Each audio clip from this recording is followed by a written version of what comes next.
NFL, it never really is normal per se. There's always something going on. And the new normal for the Seahawks and Russell Wilson is some degree of dysfunction. I thought that they'd maybe talked and ironed things out. And I poked around a little bit on that late last week. And it turned out that just because we hadn't heard anything didn't mean that anything had been solved. There are still issues there. It's a fluid relationship between the Seahawks and Russell Wilson. There are now reports that a third of the league has called the Seahawks about the availability of quarterback Russell Wilson. And the belief in league circles is that the starting point is 3 first-round picks. Now, I don't know whether and to what extent the Seahawks are slamming the phone down, whether they are saying things that are causing people to believe the starting point is 3 first-round picks. And again, that's just the starting point. That's the ante. That's the price to get you to the table. You're going to get squeezed off of that if you ultimately get Russell Wilson. And, hey, 3 first-round picks, it all depends upon where the first-round picks are. There's a big difference between pick 1 and pick 32, Shireen, but I don't think 3 first-round picks as a starting point is all that ridiculous. The question is, where does it end up? And the question is, are the Seahawks ready to downgrade financially the amount of money that they're investing in the quarterback position and get back to the days when they had a younger guy? It was when they had a younger guy and a cheaper guy that they were in 2 Super Bowls. You know what the most surprising part of this report is, Mike?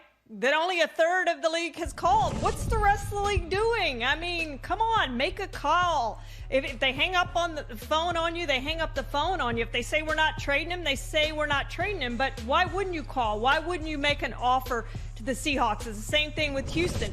Perhaps they turn you down now, but they come back to you later. I just think you have to make the call. And there are at least half the teams in the league that should be calling both Houston and Seattle to say, hey, what's it going to take? And frankly, 3 first-round picks, I'm all in. Count me in on that. I'll give you the 3-round picks and let's go. So if you're the Jets or somebody, I'm absolutely making that call. Probably even the Jaguars making that phone call to Seattle just to see what it'll take. It's crazy, Mike, that's all it would be, and I think it will end up being more if he is traded. I do think they work things out this year, but I think it possibly, probably, maybe is his last year in Seattle. But Mike Silver in that report made a really good point, Mike, and I hadn't thought about this, but the Seattle situation and the Houston situation is exactly the opposite. In Seattle, it's Russell Wilson that's doing all the talking, and the Seahawks have been silent. In Houston, it's the Texans doing all the talking, and Deshaun Watson has been silent, and you wrote about that, saying maybe it's time for Deshaun Watson to come out and say something. Well, and I think their circumstances are very different. Russell Wilson has given it time after time and opportunity after opportunity to become the kind of thing that he thinks will help him achieve his personal goals and ambitions of having multiple championships. He's now been there 9 seasons. This is a guy who went to the Super Bowl twice in his first 3 years, 2013, 2014, hasn't been beyond the divisional round since then, and I think has gotten exasperated in the way they run the offense, the way they run the team, and he's ready to try it a different way, simply so that when he gets to the end of his career, he will have more pelts on the wall than he currently does. He's got to be having a football midlife crisis that is causing him to say, my legacy should be stronger at this point after 9 seasons. Deshaun Watson's just getting started and realizing that he's caught in a mess of dysfunction that is going to prevent him from even getting to a Super Bowl. So he's got a different priority and a different objective altogether. But same thing, quarterbacks in this age of Tom Brady showing them how it's done, realizing that they have power and they're going to use it, and they're going to use it in different ways. And you touched on something with the possibility of the Jaguars or the Jets. They have picks that are high enough that 1 first-round pick becomes a lot more enticing.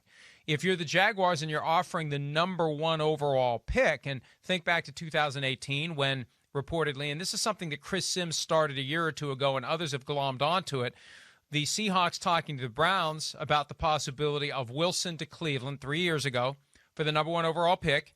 The belief Josh Allen would have been the selection of the Seattle Seahawks. So if there are some similarities between Trevor Lawrence and Josh Allen, and maybe that would attract the Seahawks if the Jaguars want to do it.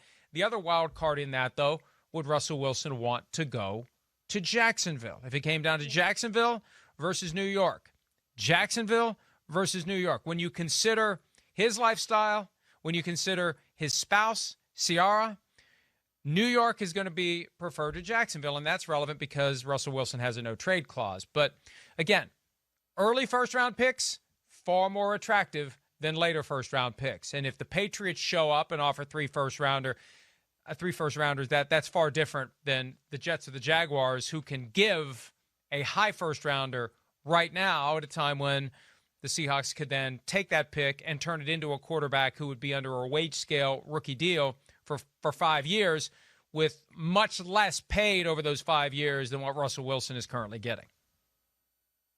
Yeah, and Mike, again, I do think they worked this out for at least 1 year. I think he's back for 1 year, but it's all stems from the frustration, as you pointed out, of getting to Super Bowls 2 of his first 3 seasons. I mean, they haven't won it since 2013, haven't been there since 2014, and they're 3-5 since then in the postseason. And the one and done this year really stands out. And I know there's a bunch of frustration from that because, mid-season, we're talking about this team being the best in the NFL. We're talking about Russell Wilson being an MVP candidate, not only an MVP candidate, but the leading candidate at midseason. And it all went south those last 8 games, last half of the season, somewhere in there, and then the one and done in the postseason. So a lot of frustration right now from Russell Wilson, and I'm sure from the Seahawks organization too, with the way the season went.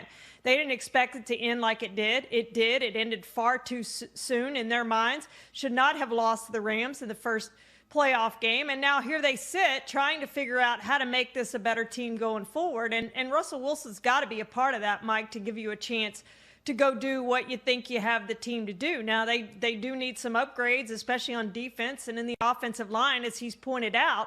But they have the core right there, Mike, to go back to the Super Bowl, to be one of the contenders in the NFC. One of the other things to keep in mind, a trade that would be accomplished before June 1 would result in $39 million in dead cap money hitting Seattle's salary cap this year. A trade would have to be post-June 2nd, and I think the way to do it, especially because now we see so many deals that are done before they're officially done, you work out the deal now or whenever between now and June 2nd. Everyone knows that the paperwork goes through on June 2nd, and until then, Russell Wilson gets together with his new teammates, receivers, running backs, tight ends, and they work on their own, which may be the only thing that we would see this year anyway because of the pandemic and the likelihood of a limited offseason program. So waiting until June 2 in any other year would have been inconceivable for a quarterback trade because you want the guy in the door ASAP. Now, with the pandemic and given this shift away from intense offseason workout programs, if you got to wait until June 2, you got to wait until June 2. And look, if that's part of the price of admission, you got to show up with 3 first-round picks, and you got to wait until June 2. Teams are going to show up with 3 first-round picks and an engraved statement that, yes, they will wait until June 2 to get the deal done, and they won't renege on the deal because that would be a major problem for everyone involved as well. It would be a problem for the team doing the deal to get Russell Wilson because other opportunities would go out the window between whenever and June 2. So I'm not ready to rule it out completely. I think that at some point, Shireen, this reaches critical mass where it becomes spoken into existence. And if more teams keep calling, and if the Seahawks engage at all, and they start to realize, you know what, we may be better off long term. We're just a couple of years away from another renegotiation, and Mark Rodgers, Russell Wilson's agent, is going to want market value money. Do we really want to give $45 million plus to Russell Wilson? Do we really want to do another 4-year extension? Do we really want to deal again with this guy who has one football client, who can drive the hardest possible bargain with us without worrying about how it may affect any of his other clients? That's one of the benefits of having a one-client agent. That may be something the Seahawks are happy to move on from. So the more that gets put on the table in front of them, I think the more likely they just decide to be done with it now. And the other reality of this, too, is who's calling the shots here? Someone suggested to me last week that the Seahawks are one of the closest things we have, other than the Packers, to corporate ownership, that it's Vulcan that's really running that show, and Pete Carroll's got a lot of authority, but it's not really Jody Allen, Paul Allen's sister, acting like a normal owner. So that makes it complicated from the standpoint of who ultimately flips the switch from no to yes. Who's got that authority? Who's got that power? It's kind of confusing right now in Seattle as to who the one person is that can say, yeah, we're going to do this and we're going to take the maximum offer we can and we're going to start this process of trying to come up with the best possible offer, 3 first-rounders plus whatever. So we still don't know who that person is. In a normal team, you know who it is. It's the owner. With this team, we don't know, and that's just another dynamic that makes this even more fascinating. Yeah, and Mike, if I'm the Jets or the Dolphins or the Jaguars, those teams we talked about that have those high picks, I'm definitely making that call to see what it would take. Are they listening? Hey, if you start listing, we're on this, but I would make an offer. I would try to make an offer they can't refuse. I just think you take the sure thing over even a Trevor Lawrence, who looks like the best quarterback prospect probably since Andrew Luck. But we don't know. We haven't seen a ton of these number 1 overall picks come out and do what we expected them to do. So why not take the guy who already is the franchise quarterback, who is headed toward the Hall of Fame, instead of taking a risk and rolling the dice on a guy in the draft or whatever. There's just so many teams right now that are looking for quarterbacks. I just think you have to make calls to both teams to see what it takes. And yes, it's going to hurt. It's going to hurt for a long time. You have to figure out how you can build a team with probably not a lot of first-round draft picks, kind of what the Rams have done, frankly, over the years in building their team, is not having those first-round draft picks and not having a lot of draft picks to build the team around. You're going to have to draft really well in the lower rounds. So you have to figure out how to put a team around him.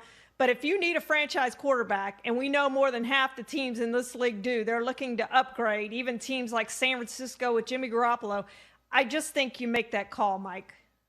But see, that's the philosophical question. What does a team value more, the sure thing or all the other lottery tickets you can trade for the sure thing? And the question becomes, if someone makes an offer to the Seahawks, whatever it is, whatever the offer is that they can't refuse, and then they look at it and they say, well, wait a minute, if that team is willing to give us all that stuff for Russell Wilson, maybe we got something here. We're like, why do they want him that badly? Why are they willing to give up all this stuff? Maybe we should just keep him. And then the offer that they can't refuse has to go even higher. And it all comes down to how you value the sure thing, how you value the guy who's been in the league for 9 years and proven he can do it, versus how you value your ability to take those picks and turn them into mini jackpots that collectively are worth more, or at least as much as that sure thing. So again, it comes down to how you approach these things philosophically. You need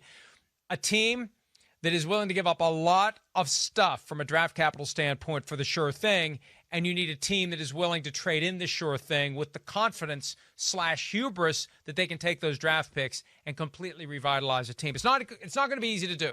It's not going to be easy to do, and in some respects it may be harder to pull it off with the Seahawks than with the Texans, because it's not like Russell Wilson is going to refuse to show up if he doesn't get traded. And it's easier for the Seahawks to say, no, we'll give it one more year. We'll continue to keep Russell Wilson on the roster for one more season and see if through the process of 2021 with Shane Waldron as the offensive coordinator, maybe we can find a way to make this guy want to renew his vows and stay with the Seahawks indefinitely. But at this point, it feels like an uphill climb for the Seattle Seahawks to make Russell Wilson happy, assuming they try to do so in 2021. Hi, I'm Mike Tirico, and thanks for watching. Make sure to hit subscribe for the latest news and highlights from NBC Sports.